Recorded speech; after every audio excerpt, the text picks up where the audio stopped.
தமிழர்களின் number 1 choice Tamil matrimony.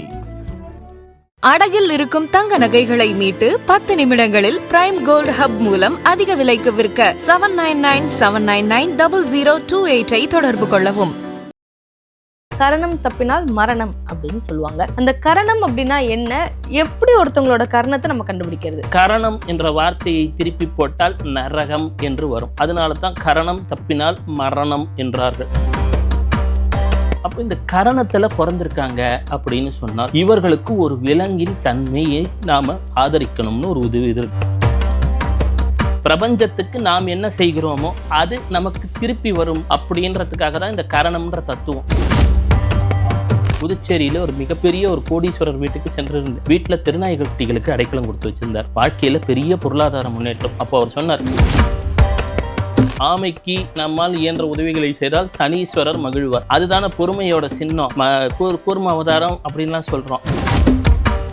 பத்திரை கரணம் என்று சொன்னால் சேவல் கொடியோன் முருகன். அங்கே ஏதேனும் இயன்ற அன்னதானத்தை செய்யுங்கள். உங்களால் முடிந்த ஒரு உதவியை இயற்கைக்கு செய்யுங்கள். இறைவன் உங்களுக்கு வேண்டியதை தானே செய்து விடுவார். அதன் ஆன்மீகம் நேயர்களுக்கு வணக்கம். ஆன்மீகத்துல ஜோதிடத்துல ஒரு புதிய பார்வையில மக்களை எப்படி அணுகணும்னு தினமும் நிறைய விஷயங்கள் நமக்காக சொல்லிட்டு இருக்காரு பவானி ஆனந்த் சார் அவர்கள். வணக்கம் சார். அம்மா வணக்கம்மா. ஆதன் ஆன்மீகம் நேயர்களுக்கு வெள்ளை கொம்பன் விநாயகனது பேரொரு கருணையினாலே வாழ்க்கையிலே அனைத்து நலமும் வளமும் பெருகட்டும். சொல்லுங்கம்மா. ஜோதிடத்துல நிறைய டெக்னிக்கல் வேர்ட்ஸ் இருக்கும் சார். ராசி எல்லாருக்கும் தெரியும், லக்னம் எல்லாருக்கும் தெரியும், நட்சத்திரம் தெரியும். ஆனா அதை தாண்டி சில விஷயங்கள் இருக்கு. கரணம் அப்படின்னு ஒரு விஷயம் இருக்கு. கரணம் தப்பினால் மரணம் அப்படின்னு சொல்லுவாங்க. அந்த கரணம் அப்படின்னா என்ன, எப்படி ஒருத்தவங்களோட கரணத்தை நம்ம கண்டுபிடிக்கிறது? அம்மா, ஒரு நாள் என்பது திதி என்று சொல்லப்படுகிறது. சூரியனுக்கும் சந்திரனுக்குமான இடைவெளி, அதாவது 12 பாகை என்று சொல்லக்கூடியதை திதி என்கிறோம். சூரியன் என்று சொல்லக்கூடியது சிவபெருமானை குறிக்கக்கூடியது. சந்திரன் என்று சொல்லக்கூடியது நம் தாய் பராசக்தியை குறிக்கக்கூடியது. சூரியன் என்றால் சுமதி ஆரியகா, நல்ல எண்ணங்களை கொண்டவர் அப்படின்னு நமக்கு தருபவர் அப்படின்னு கூட வச்சுக்கலாம். இல்லாட்டி நல்ல எண்ணங்கள் இருந்தால் அருள்பவர் அப்படின்னு அதோட பொருள். அதே போல சந்திரன் என்றால் சரதி இந்திரஹா, அதாவது நம் ஐம்புலன்களை நாம் எவ்வாறு நடத்துகிறோமோ அதை வைத்து நமக்கு பலன்களை தருபவர் அப்படின்னு தான் அதோட இது. அப்போ சூரியன் அப்படின்னு சொல்லக்கூடியவரும் சந்திரன் என்று சொல்லக்கூடியவரும், அதாவது சிவனும் சக்திக்கும் ஏற்படக்கூடிய 12 பாகை இடைவெளிக்கு பெயர் திதி என்று பெயர். தேவர்கள் என்று சொல்லக்கூடியவர்களுக்கு தாய் அதிதி என்று பெயர். அதிதினா எப்பொழுது இறைவன் ஒரு கால எல்லையை கடக்கிறோமோ அது அதிதி என்று பெயர். அதே போல சிவபெருமானுக்கு பிரகாசன் என்று பெயர். பராசக்திக்கு விமர்ஷா என்று பெயர். பிரகாசம் என்றால் ஒளி. அந்த ஒளி 7 வண்ணங்களாக நம்ம வண்ணக்கலாபமயிலே என்று சொல்லக்கூடிய வகையிலே வாழ்க்கையிலே விளையாடக்கூடிய தத்துவத்தை சொல்லக்கூடியது. அப்பொழுது இந்த 12 பாகை இடைவெளியில் உதாரணமாக இதை 2ஆல் வகுத்தால் வரக்கூடியது 6 பாகை இடைவெளி. இதனை நாம் கரணம் என்று வகுத்திருக்கிறார்கள். இந்த கரணம் என்று சொல்லக்கூடியது உதாரணமாக ஒருவர் ஜாதகத்திலே திருமணத்தை தீர்மானிக்கக்கூடியது, உறவு நிலைகளை தீர்மானிக்கக்கூடியது, அதே போல வாழ்க்கையில் நீர் தத்துவமாக விளங்கக்கூடியது என்பது திதி. ஜாதகத்தில் எந்த கிரகம் இருந்தாலும் இந்த திதி என்பது தான் திருமணத்தையும் மக்கள்கிட்ட எவ்வாறு நம் உறவுகள் பேசக்கூடியதெல்லாம் இருக்கும்னு சொல்லும். அதே போல் இந்த கரணம் என்று சொல்லக்கூடியது நமக்கு மண் தத்துவத்தை உடையது. இந்த கரணம் என்று சொல்லக்கூடியது தான் நமது வாழ்க்கையிலே ஒருவர் பெரிய பொருளாதாரத்தில் உயர்வாரா இல்லாட்டி பொருளாதாரத்தில் தாழ்வாரா, அதை காப்பாற்றி கொள்ளுவது எப்படி என்று சொல்லக்கூடியது. கரணத்துக்கு அதிபதியாக கணபதியை சொல்லுவார்கள். கணபதி என்று சொன்னால் 32 வகையான கணபதிகள் உண்டு. உடலிலே நமக்கு பற்கள் 32, ஸ்கெலிட்டல் ஸ்ட்ரக்சர் என்கின்றோம். முதுகுத்தண்டிலிருந்து நம்ம அப்பப்போ இந்த ஸ்பைனல் கார்டெல்லாம் ரிப்பேர் ஆயிடுச்சுன்னா சொல்கிறாங்க இல்லையா, 33, 32. இந்த 32 எலும்பு என்பது திடத்தன்மையை குறிக்கக்கூடியது. அப்பொழுது கணபதி என்பவர் வாழ்க்கையிலே மூலாதார சக்கரத்திலே அமர்ந்து நமக்கு வாழ்க்கையிலே ஒரு திடத்தன்மையை அருள்வார் என்று சொல்லப்படுகிறது. நமது உடம்பை ஒரு எக்ஸ்ரே எடுத்து பார்த்தாங்கன்னு வச்சுக்கோங்களேன், இந்த விலா எலும்பு நடுவில் இருக்க முதுகுத்தண்டு இதெல்லாம் பார்த்தா ஒரு யானையோட தலை மாதிரி தெரியும். இதே மாதிரி நம்ம தலையையும் எடுத்து பார்த்தாங்கன்னா ஒரு ஸ்ட்ரக்சர் தெரியும், ஒரு கிட்டத்தட்ட. அப்போது இதெல்லாம் ஒரு உருவகத்தன்மை என்று வைத்துக்கொள்ளுங்கள். இந்த கணபதி என்பவர் கணங்களுக்கு தலைவனாக இருக்கிறார் என்று சொல்லுகிறார்கள். திதி என்று சொல்லுவதின் பாதி கரணம் என்று. இந்த கரணம் என்ற வார்த்தையை திருப்பி போட்டால் நரகம் என்று வரும். அதனால தான் கரணம் தப்பினால் மரணம் என்றார்கள். அதே போல நம் முன்னோர்கள் பல்வகையான கரணங்களை வைத்திருந்தார்கள். அதில் ஒன்றுதான் தோர்பு கரணம், தோப்பிக்கரணம் என்று மருவியது. இந்த கரணம் என்பதை நாம் இயல்பாகவே கொண்டு வருவதற்காக தான் ஆலயத்தில் அந்த உள்ளார நுழையிற படிக்கட்டு கொஞ்சம் ஹைட்டாக இருக்கும். ஒவ்வொன்றும் ஒரு உடற்பயிற்சி. அது துர்கா கரணம்னு பேர். நம்ம ஆலயத்துக்குள்ளே போகும்போதெல்லாம் நடக்கிறோம் இல்லையா, சிலர் ஒவ்வொரு அடியாக எடுத்து பிரதட்சணம் செய்து வருவார்கள். அதற்கும் பெயர் ஒரு கரணம் உண்டு. இப்போது ஜோதிட ரீதியான கரணத்தை பற்றி பேசுவோம். பவம், பாலவம் என்றெல்லாம் கரணத்தின் வகைகள் சொல்லும். பவம் என்று சொன்னால் அது சூரியனை குறிக்கும், பாலவம் என்று சொன்னால் சந்திரனை குறிக்கும், மீண்டும் கௌலவம் என்று சொன்னால் செவ்வாயை குறிக்கும், தைத்துளம் என்று சொன்னால் சுக்கிரனை பனிசைனா சுக்கிரனை குறிக்கும், தைத்துளம் இப்படின்னு வந்துட்டுருக்கோம். கூகுள் பண்ணிங்கனாலே வந்துடும். இந்த கரணத்துக்குரிய கிரகம் உதாரணமாக சொல்கிறேன்.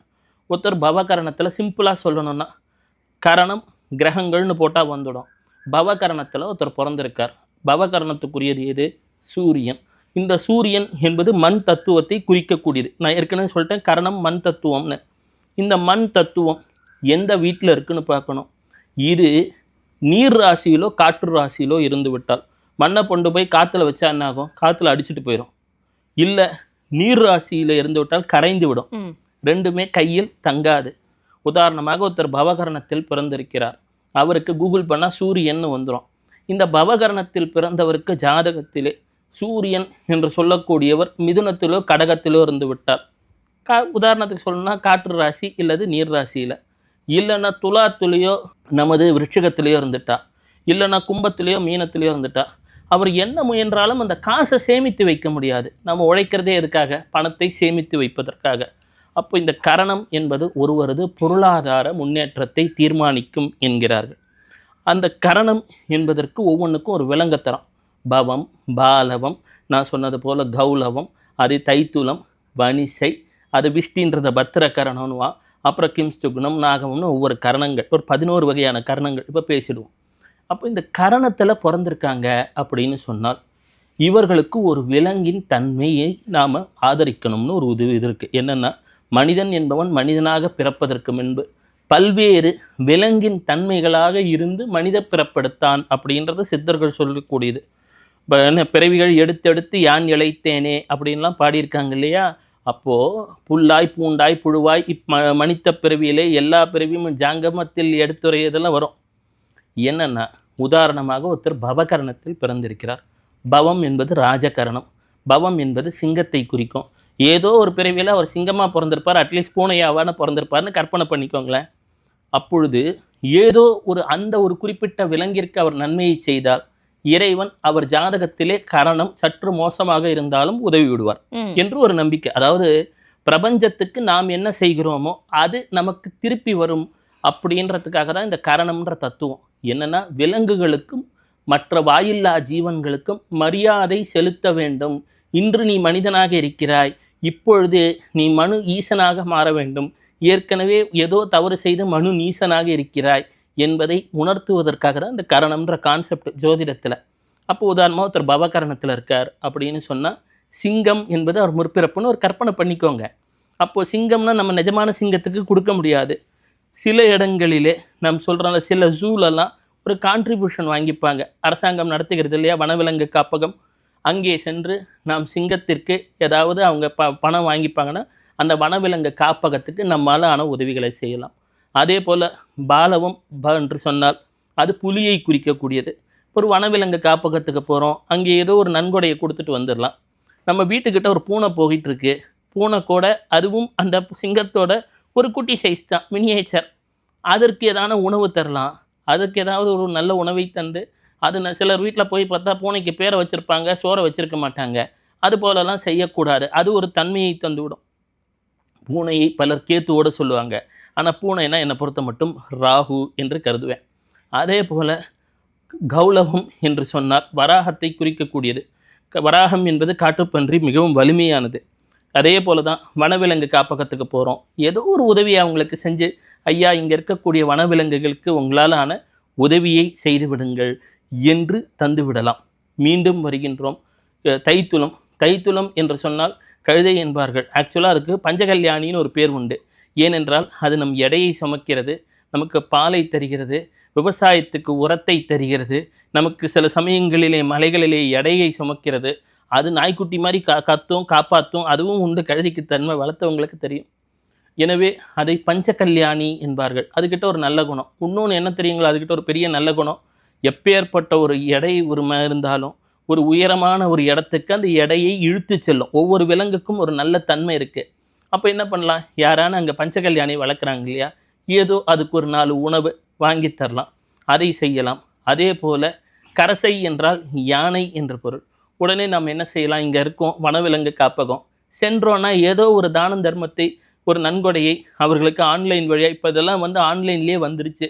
இல்லைன்னா வனவிலங்கு காப்பகத்துக்கு கூட போயிட்டு, ஐயா எங்கள் சார்பாக ஏதோ ஒரு நன்கொடை தரோம், நீங்கள் பராமரிங்கன்னு சொல்லி தந்துடலாம்.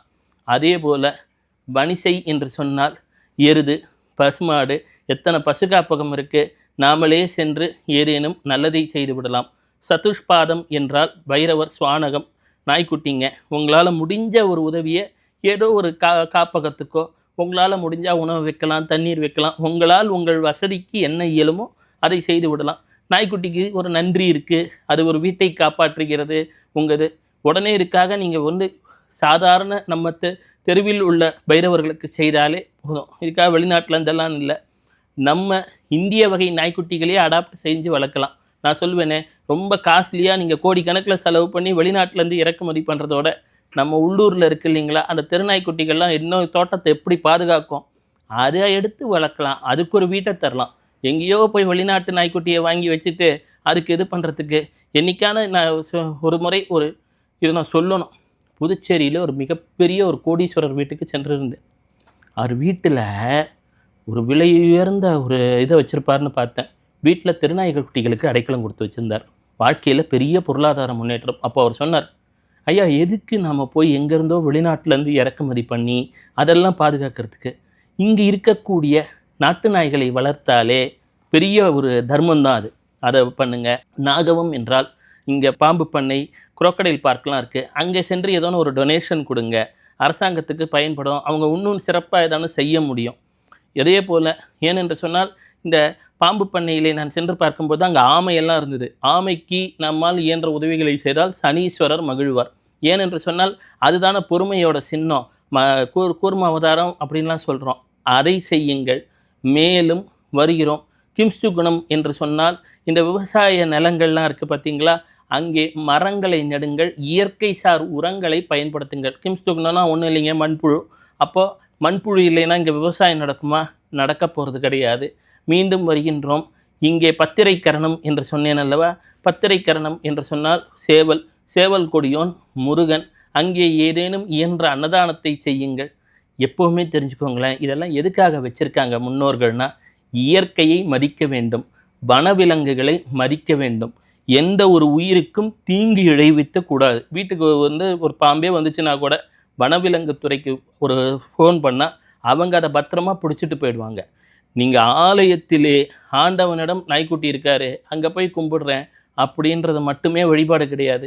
வாயில்லா ஜீவன்களுக்கு நம்மால் ஆன உதவிகளை செய்தால், இது இப்படி தெரிஞ்சுக்கோங்க, ஜாதகத்தில் என்ன வேணால் தோஷம் இருக்கட்டும், ஆனால் நீங்கள் வனவிலங்குகளுக்கு அங்கே வனவிலங்கு துறையெல்லாம் இருக்கு இல்லையா, ஏதோ உங்களால் முடிஞ்ச நன்கொடைகளை அனுப்புங்க.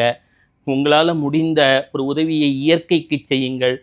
இறைவன் உங்களுக்கு வேண்டியதை தானே செய்து விடுவார். பெரிய பரிகாரம்லாம் எதுவும் தேவையில்லை. இது பார்க்கறதுக்கு சிம்பிளாக இருக்கும், ஆனால் இதில் வரக்கூடிய நன்மை அளவிட முடியாது. சிவசிவ கரணங்கள் பற்றி ரொம்ப எளிமையாக சொன்னீங்க சார். இன்னைக்கு ரொம்ப நன்றி. ரொம்ப நன்றிம்மா. சிவசிவா.